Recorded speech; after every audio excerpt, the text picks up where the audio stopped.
आज की एपिसोड में गज़ल को हैदर उसके घर छोड़ने जाता है।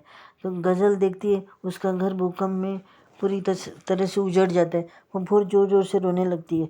वो कहती है मेरा घर पूरी तरह से उजड़ गया। मेरे अब्बू की आखिरी निशानी वो भी चला गया। अब मैं पूरी तरह से यतीम हो गई और बहुत रोने लगती है और इधर उधर दौड़ने लगती है। तो हैदर उसे रोक देता है, कहता है गज़ल तुम ये क्या कर रही हो? देखो आजू बाजू में कैसी सिचुएशन है, तुम ऐसे क्यों भागती हो? तो वो कहती मेरा घर उजड़ गया, अब मैं क्या करूं, मेरे अब्बू की आखिरी निशानी। तो वो कहते हैं देखो मेरी अम्मी कहती है इसमें भी कुछ अच्छा ही छुपा होगा, अल्लाह ने तुम्हारे लिए बेहतर ही सोच कर रखा होगा। इधर दुआ और रोहन घर में आ जाते हैं। तब अम्मी देखती है, कहती है मेरा बेटा आ गया, मेरी बहू आ गई, तुम लोग ठीक हो ना, कुछ हुआ नहीं ना? और वो बहू को बहुत लाड़ प्यार करती है और रोहन को कहती है बेटा तुम्हें क्या हुआ, ठीक हो ना तुम? तो वो कहते हैं अम्मी मैं ठीक हूँ। कुछ अम्मी कहती है मेरी दुल्हन तुम ठीक हो ना? वो हाँ कहती है। फिर अम्मी कहती है हैदर कहाँ है? तो वो कहती है हैदर गज़ल को छोड़ने गया है। तो वो कहती है अरे मेरा बेटा क्यों नहीं आया, अब वो कब आएगा? वो बड़बड़ाने लगती है और ये देखकर कायनात अपनी भाभी से कहती है भाभी अब आप ही कुछ कीजिए, ये ऐसे ही बड़बड़ाती है। फिर दुआ कहती है तुम चिंता मत करो मैं देखती हूँ, और वो अम्मी के पास चली जाती है। अम्मी कहती है देखे न रहा साहब, हैदर आया नहीं अब तक, मुझे बहुत चिंता हो रही है। तो अब्बू कहते अभी सुना नहीं बहू ने क्या कहा? बहू ने कहा ना वो खैरियत से, तुम क्यों चिंता करती हो, वो आ जाएगा, वो उसे छोड़ने वो अम्मी के पास जाती है और अम्मी से कहती है अम्मी आप अपने दिल में जो भी कोई बात है वो सब बता दीजिए तो आपका बोझ हल्का हो जाएगा। तो वो बता नहीं जाती है, इतने में दादी उसे रोक देती है, बहू रुक जाओ। तो गुलनाज वहाँ से बोलती आ गए बीच में, बोलते बोलते रुक जाती है। दादी रोहन से कहती है रोहन अपनी बहनों को लेकर खाला के पास चले जाओ और देखो उनको कोई ज़रूरत नहीं। फिर अम्मी कहती है आज से 22 साल पहले हैदर 8 साल का था, तब बहुत बीमार था। बीच में दुआ कहती है अम्मी आपने पहले मुझे कहा था। तो गुलनाज कहती है ये फिर बोली। तो वो बीच में रोक देती है दुआ को और कहते तुम बीच में मत बोलो ना, आपा को बोलने दो ना पूरी बात। तो वो बोलती आपा बोलिए आप बोलिए। तो फिर अम्मी बोलने लगती वो 8 साल का था, वो बहुत बीमार था। तो मैं इसे उसे दुकान में ले गई और इनके साथ हम डॉक्टर के पास जाने वाले थे, लेकिन हम वहाँ दुकान में ही रुक गए। वहाँ पहले से ही गज़ल के अम्मी और अब्बू वहाँ खड़े थे। उन्होंने मुझसे पानी मांगा तो मैं पानी लेने बाहर को वहीं बाहर छोड़कर मैं अंदर पानी लेने गई।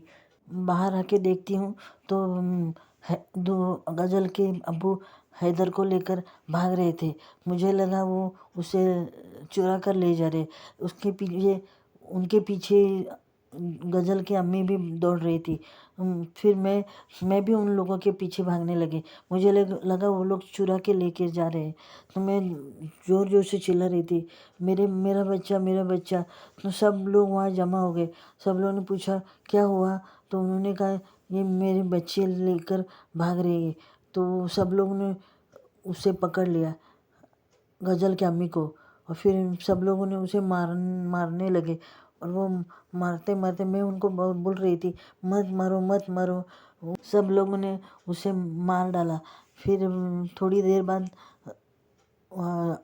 गज़ल के अब्बू आए और हैदर को साथ लेकर, और उन्होंने कहा इसको उसे बहुत तेज़ बुखार था, इसलिए मैं उसे जल्दी से डॉक्टर के पास लेकर गया, अब ये ठीक है।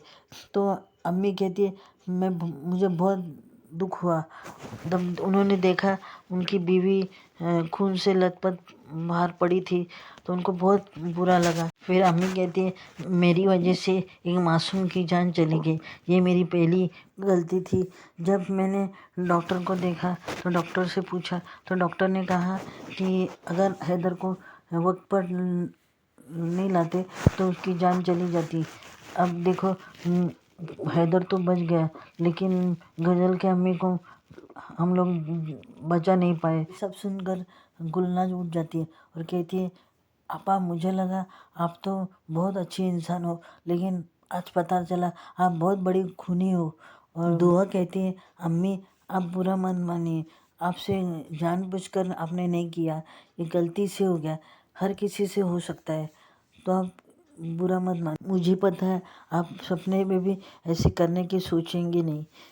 अम्मी कहती, और एक बात, 3 साल पहले रहमानी साहब घर आए थे। जीनत मुझे बुला रही है, अब मैं कैंसर का पेशेंट हूँ, आखिरी स्टेज है, अब 6 महीने से ज़्यादा मैं जी नहीं पाऊँगा। तो जाने से पहले मुझे एक ही चिंता है, मेरी बेटी दुनिया में अकेली पड़ जाएगी। मुझे याद है कि भाभी ने कहा था कि जब भी आपको ज़रूरत पड़े तब आप मेरे पास आ सकते हैं।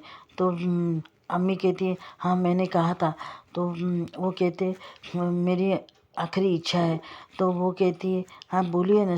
तो वो कहते हैं, आप मैं हैदर का हाथ मांगता हूँ मेरी बेटी के लिए। मेरी बेटी को इतना बड़ा घर मिलेगा और सब लोग मिलेंगे तो वो अकेली नहीं रहेगी। तो मैं चाहता हूँ गज़ल का निकाह हैदर के साथ हो जाए, लेकिन तुम्हारी शादी हैदर से पहले से ही तय हो चुकी थी और मैंने तुम्हें दिल से बहू माना था, तो ये मेरी दूसरी गलती, मैंने गज़ल को अकेला छोड़ दिया इस दुनिया में। इधर हैदर गज़ल को रोते हुए तड़पते हुए देखकर कहता है, तुम रो मत, तुम मेरे घर आ जाओ, मेरी जिम्मेदारी है, मैं तुम्हें ऐसे अकेले नहीं छोड़ सकता, मुझे कुछ करना पड़ेगा। तो गज़ल कहती है, नहीं मैं आ नहीं सकती, मैं किसी पर बोझ नहीं बनना चाहती। वो कहती है, मुझे अकेले रहने की आदत डालनी पड़ेगी। तो वो कहता है, तुम मेरे घर चलो, और उसे खींच, वो कहता है, रहमानी साहब जाने के बाद मेरी ही जिम्मेदारी है। तो वो कहती है, नहीं मैं नहीं आ सकती। तो वो कहता है, तुम ऐसे सोचो कि वो ख़ानदान तुम्हारा ही है, सब कुछ तुम्हारा ही है। तो ये सुनकर वो उसे देखते ही रह जाती है।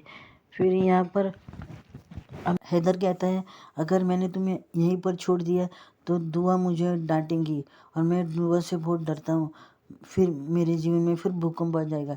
तो नहीं नहीं तुम चलो मेरे साथ। और फिर वो उसे लेकर जाने लगते तो उसकी चप्पल टूट जाती है, तो वो उसे चलने नहीं आता। तो वो कहता है, चलो गज़ल चलो जल्दी, चप्पल छोड़ दो ऐसे ही। और फिर उसे खींच खींच कर ले जाता है। तो वो कीचड़ के पैर से चलती चलती उसके साथ जाती है। यहाँ पर अम्मी दुआ से कहती है, फिर रहमानी साहब को हमने बहुत लाख लाख समझाया, लेकिन उन्होंने सुना ही नहीं। उन्हें मैंने कहा कि मैं गज़ल के लिए हर कुछ करूँगी, उसके पढ़ाई लिखाई कराऊँगी, अच्छा लड़का देखकर शादी कराऊँगी, लेकिन वो नाराज़ होकर चले गए। बाद में हमें पता चला कि रहमानी साहब का इंतकाल हो गया और इस भरी दुनिया में गज़ल अकेली पड़ गई। ये मेरे से सबसे बड़ा गुनाह हुआ है। तो फिर गुलनाज उठ कर कहती है, इतने बड़े गुनाह, इसका मतलब गज़ल इस घर की बहू होने वाली थी और दुआ हो गई। सब उसे देखते रहते। तो यहीं पर सीरियल ख़त्म हुआ। आपको अच्छा लगे तो लाइक करें, शेयर करें, सब्सक्राइब करें, बेल आइकन दबाना ना भूलें।